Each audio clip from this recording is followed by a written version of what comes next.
En cette journée mondiale de la liberté de la presse, Reporters sans frontières a publié la 20e édition de son classement mondial de la liberté de la presse et il relève des disparités importantes en Europe. On va voir ça avec vous, Anaïs Corbin. Tout d'abord, on va s'intéresser à la Belgique qui recule de 12 places. Oui, effectivement. Alors, le classement, il évalue les conditions d'exercice du journalisme déjà dans 180 pays et territoires. Il met en exergue le chaos informationnel actuel, un espace numérique globalisé qui serait dérégulé et qui favorise les fausses informations et la propagande.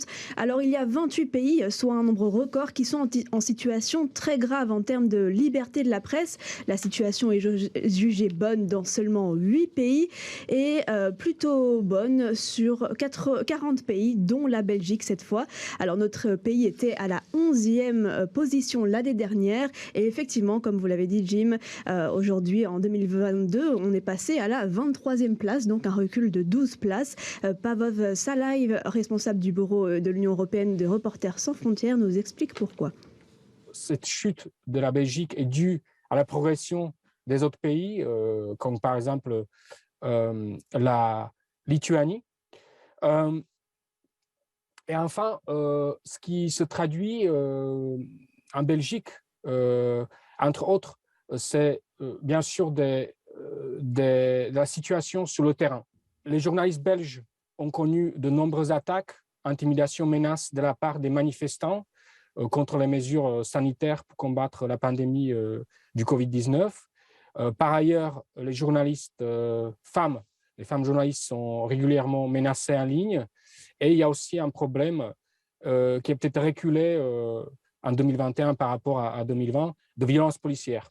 Donc il s'agit à la fois de la liberté sur Internet, notamment en Europe, et de l'autre côté, la puissance des désinformations, qui elles aussi ont bien circulé en Belgique en relation avec la pandémie. Et je voudrais ajouter par rapport à la Belgique que le critère qui contribue particulièrement à la chute de la Belgique, c'est le contexte économique.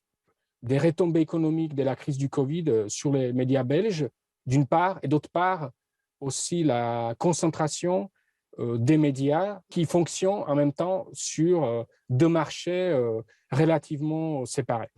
Voilà donc pour ce constat qui n'est pas très positif, fait par Reporters sans frontières, mais disons quand même qu'il y a aussi eu des progrès en Belgique et notamment la loi sur la protection des sources et qui est en fait maintenant la législation la plus avancée en Europe. Oui, alors il y a de ce fait peu de condamnations de la Belgique par la Cour européenne des droits de l'homme. Le corpus institutionnel belge n'est pas parfait mais semble effectivement compter parmi les moins mauvais, si ce n'est parmi même les meilleurs. Alors la menace actuelle contre la liberté de la presse semble donc provenir d'ailleurs. Il y a statistiquement moins d'actions en justice contre du contenu journalistique. Voilà, et on imagine qu'une des raisons qui explique les mauvais résultats, c'est aussi la guerre en Ukraine qui a des effets dévastateurs. Oui, alors Reporters sans frontières voit se dessiner 3 tendances dans l'Union européenne. Tout d'abord, le retour des assassinats de journalistes. Depuis le 24 février, 7 journalistes ont perdu la vie en couvrant la guerre en Ukraine. L'armée a délibérément visé des sources d'information. En Russie même, le pouvoir assume une mainmise totale de l'information via l'instauration d'une censure de guerre extensive, le blocage des médias, une chasse aux journalistes qui seraient récalcitrants, qui du coup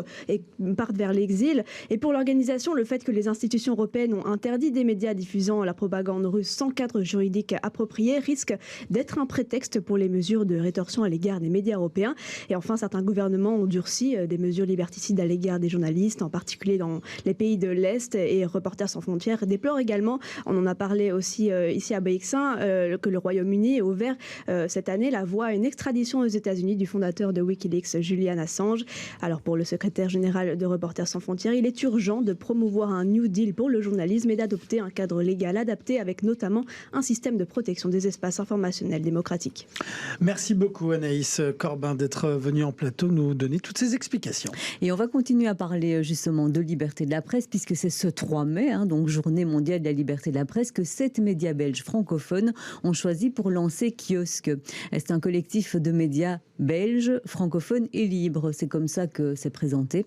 On y trouve les titres Médor, Wilfried, Axel, Alter Echo, Le Ligueur et Tchak. Alors ce collectif, Kiosque, a un double objectif, interpeller le monde politique sur la liberté et la diversité de la presse et renforcer ou ramener la confiance entre les citoyens et les journalistes. Oui, et pour en parler, nous sommes en direct depuis Skype avec Laurence Genard. Vous êtes directrice générale de Médor. Bonjour. Bonjour. Alors, tout d'abord, est-ce que vous pouvez nous expliquer d'où est née cette initiative de regrouper tous ces médias ensemble sous ce nouveau nom, Kiosque ?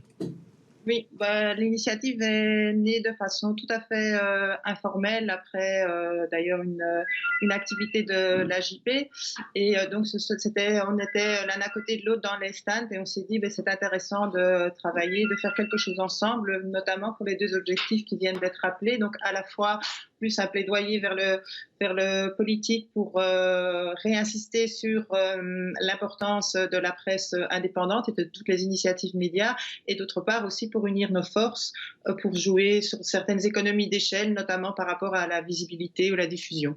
Alors, vous lancez également un appel à d'autres médias pour rejoindre ce collectif. Cet appel, il est destiné à qui ? C'est pas spécialement un appel, c'est plus le fait de dire qu'on n'est pas un petit club fermé et que si d'autres médias se reconnaissent dans le modèle qu'on défend, qu'ils soient les bienvenus. Mais on ouvre, ce n'est pas spécialement un appel ouvert, c'est simplement de se dire, voilà, on ne ferme pas la porte, on ne veut pas rester spécifiquement entre nous.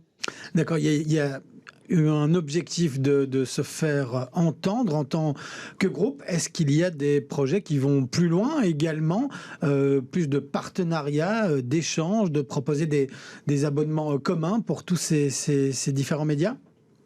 Oui, alors bon, d'abord on est tout au début, donc l'idée est née il y a 6 mois, le temps de mettre les choses en place, mais donc aujourd'hui on a envoyé une lettre à tous les parlementaires des différents niveaux des institutions belges pour voilà, nous faire connaître et expliquer notre collectif. À côté de ça, il y a d'autres actions, mais qui sont plus dans le terme de la diffusion, de voir si au niveau des librairies, on ne peut pas être plus spécifiquement identifié, ou aussi de certaines plateformes Internet indépendantes, parce qu'on sent effectivement que la crise du Covid est passée par là et nos ventes en souffrent, et donc on trouvait ça important aussi de se rendre visible de manière, de le faire ensemble.